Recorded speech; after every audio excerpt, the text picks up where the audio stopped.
Ayahanda Poppy Mercury berkisah, firasat akan kepergian Poppy Mercury itu sempat muncul di saat kepergian Nike Ardila. Kepergian artis penyanyi Poppy Yuswidawati alias Poppy Mercury akhir Agustus lalu bagai badai dahsyat bagi pasangan Dr. Andes Haji Kemal Johana dan Ibu Titi Supiati. Sebetulnya pertanda itu sudah lama muncul, termasuk saat kepergian Nike Ardila, dan semua firasat itu akhirnya menjadi kenyataan, kata ayahanda Poppy dengan suara sendu. Berikut ini penuturan dari ayahanda Poppy Mercury tentang firasat akan kepergian putri tercintanya. Kisah ini pernah dimuat di majalah Kartini yang diterbitkan pada tahun 1995, dan berikut penuturan dari ayahanda Poppy Mercury selengkapnya.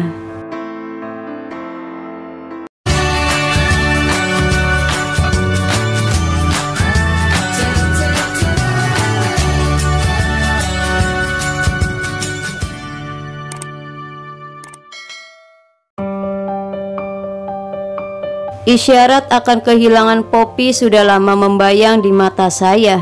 Entah mengapa, 2 tahun belakangan ini saya takut kehilangan dia.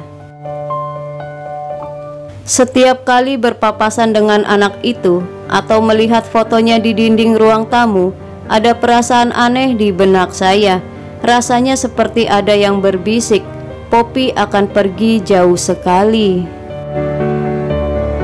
Biasanya anak-anaklah yang mengantar orang tuanya ke peristirahatan terakhir, tetapi firasat saya sebaliknya.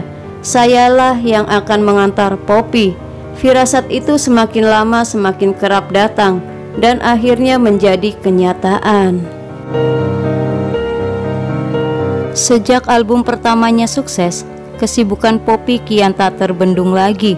Setiap hari ada saja kegiatannya, mulai dari show ke berbagai daerah, rekaman maupun syuting video klip. Setiap habis pergi show, Poppy tidak lupa membelikan oleh-oleh untuk keluarganya. Poppy sering membelikan saya kemeja warna putih, warna kesukaannya. Selain itu, Poppy juga memberikan kami kado spesial berupa mobil sedan baru. Ia bilang mobil itu hadiah dari produser karena album Poppy laris di pasaran. Pada pertengahan Maret lalu, Poppy mengajak kami piknik ke Lembang. Sebelum berangkat, Poppy meminta saya yang mengemudi supaya saya tahu seluk-beluk mobilnya. Dan keesokan harinya saat perjalanan pulang ke Bandung, saya mendengar kabar duka lewat radio bahwa Nike Ardila meninggal dunia karena kecelakaan. Berita itu membuat saya syok. Ketika saya tanya ke Poppy dan mengajaknya melayat ke rumah Nike Ardila, tapi Poppy tidak mau. Saat itu Poppy hanya menjawab, "Biarlah Pak, Nike jalan duluan," jawabnya dengan sikap tenang dan dingin. Sejak saat itu saya merasa was-was, apalagi melihat kesehatan Poppy semakin hari semakin menurun. Saya takut Poppy akan segera menyusul Nike. Saya pun sering menasehati Poppy agar banyak istirahat. Namun setiap kali saya menasehatinya untuk banyak beristirahat, Poppy tidak pernah menggubrisnya.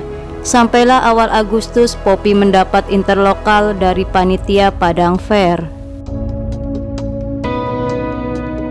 Pada tanggal 2 Agustus 1995, Poppy berangkat ke Padang. Dalam perjalanan ke Bandara Soekarno-Hatta, saya bertanya berulang kali tentang kondisi kesehatannya. "Jangan khawatir Pak, sungguh Poppy sudah sembuh," katanya.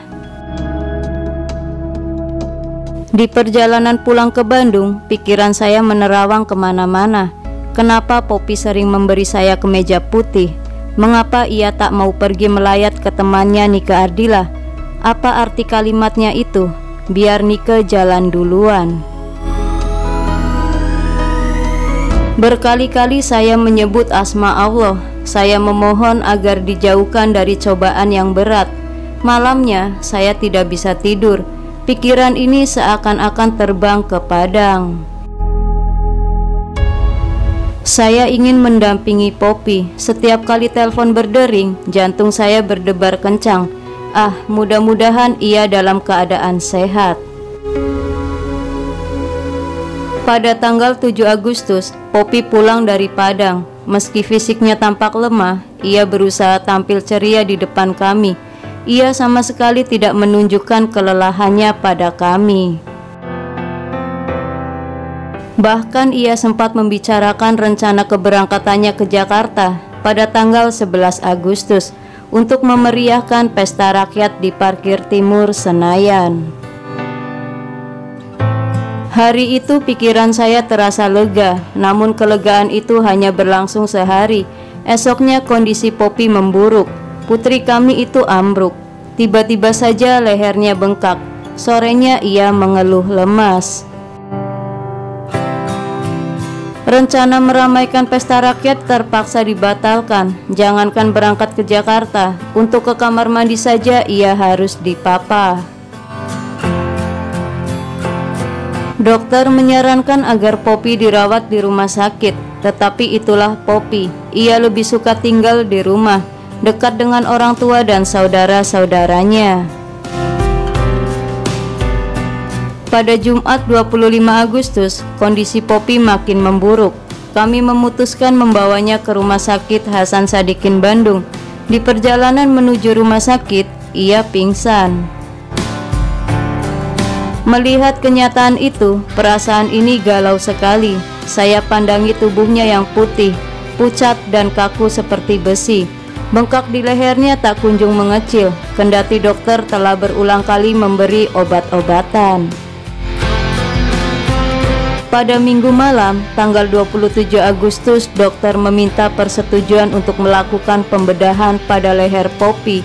Tuhan, mohon bukakan jalan bagi kesembuhan Poppy. Jauhkan ia dari maut. Begitu permohonan saya berulang kali.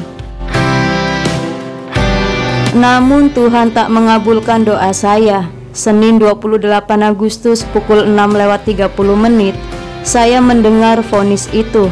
Poppy sudah tiada. Ya Tuhan, bila ini merupakan jalan yang terbaik baginya, kami rela melepas Poppy kembali ke alam abadi.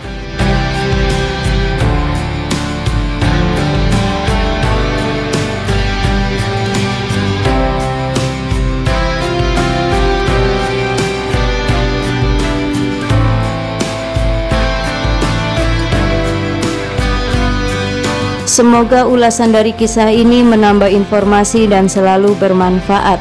Lebih banyak tahu lebih banyak. Terima kasih dan sampai jumpa kembali.